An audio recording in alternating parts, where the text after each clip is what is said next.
जय हिंद दोस्तों। आज के इस वीडियो में मैं आपको बताने वाली हूँ कि आपका स्टडी शुरू करने से पहले, किसी भी चीज़ की तैयारी शुरू करने से पहले आपके पास क्या चीज़ें होनी चाहिए।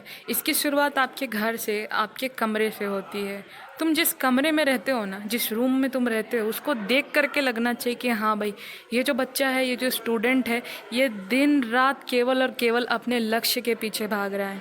तो इस वीडियो में जैसे यहाँ पे फ़ोटो देख सकते हैं, इसमें दीवार में इसने काफ़ी सारी चीज़ें चिपका रखी हैं, है ना।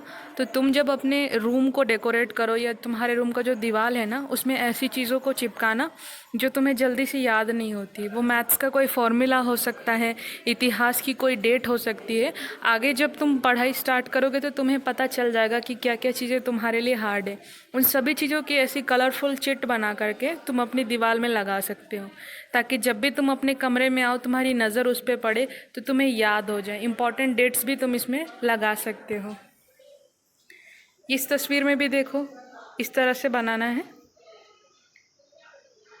देख सकते हो। इसमें भी, यहाँ भी देखो, तुम अपने रूम के गेट पे भी इंपॉर्टेंट चीज़ों को इस तरह से कलरफुल करके चिपका सकते हो। चीज़ों को याद करने में बहुत आसानी होगी। दूसरी बात बहुत इम्पॉर्टेंट है कि लोग बिस्तर पे बैठ के पढ़ते हैं या नीचे बैठ के पढ़ते हैं। उससे क्या होता है कि ज़्यादा देर तक पढ़ने से तुम्हारे कमर और पीठ में दर्द भी हो सकता है, प्लस नींद भी आने लगती है। तो ये जो पिक्चर में मैंने टेबल दिखाया है ना, ये मात्र 150 से 200 रुपये की आती है। आसानी से फोल्ड हो जाती है और तुम इसे अपने बिस्तर पे रख करके आराम से पढ़ सकते हो।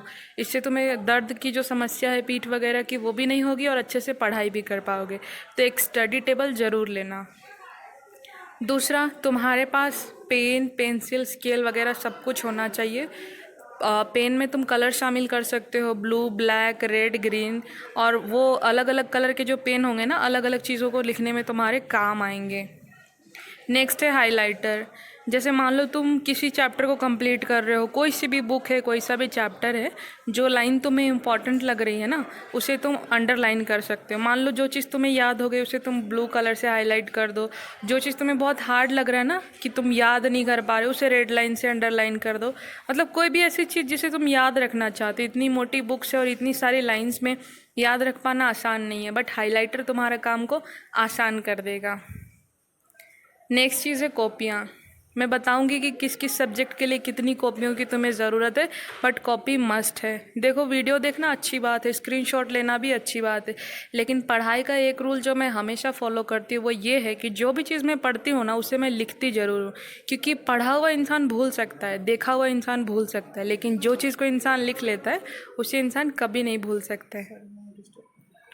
नेक्स्ट है, देखो, अगर तुम्हारे घर में पढ़ाई का माहौल नहीं है, घर में बहुत ज़्यादा लोग डिस्टर्ब करते हैं या पर्सनल स्पेस नहीं है, तो मेरा ये कहना है कि आसपास में हर स्टेट में, हर ज़िले में, हर सिटी में लाइब्रेरी ज़रूर होती है। तो कोशिश करो कि कोई लाइब्रेरी तुम ज्वाइन कर सको तो बहुत बेटर होगा। फ्री ऑफ कॉस्ट में बहुत सारी लाइब्रेरी होती है।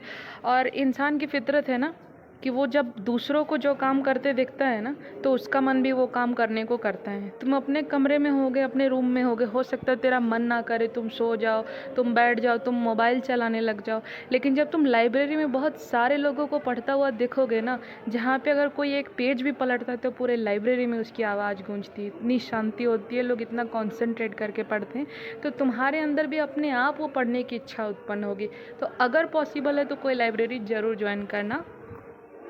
इसके अलावा अगर तुम्हारे 2-4 फ्रेंड्स हैं, अगर 3 भी हैं, अगर बन पाते हैं, नहीं बन पाते तो कोई बात नहीं, लेकिन अगर बन पाते हैं ना, तो जो भी टॉपिक तुम लोग पढ़ते हो ना, उसमें एक बार चर्चा कर लिया करो, एक बार डिस्कशन कर लिया करो। जैसे सपोज़ करो कि तुमने भारत के इतिहास का चैप्टर 1 कंप्लीट किया है। मान लो तुमने 20 क्वेश्चन याद किए, अगले ने भी 20 याद किए, किसी ने 30 याद किए, तो एक दूसरे से क्वेश्चन पूछो और उसका आंसर पूछो। क्योंकि डिस्कशन करके जो चीज़ याद करोगे ना, वो परमानेंट तुम्हारी मेमोरी में होगी।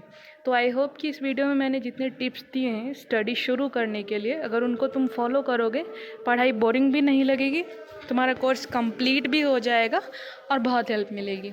वीडियो अच्छी लगी हो तो प्लीज़ इसे लाइक, शेयर और सब्सक्राइब ज़रूर करना दोस्तों। जय हिंद।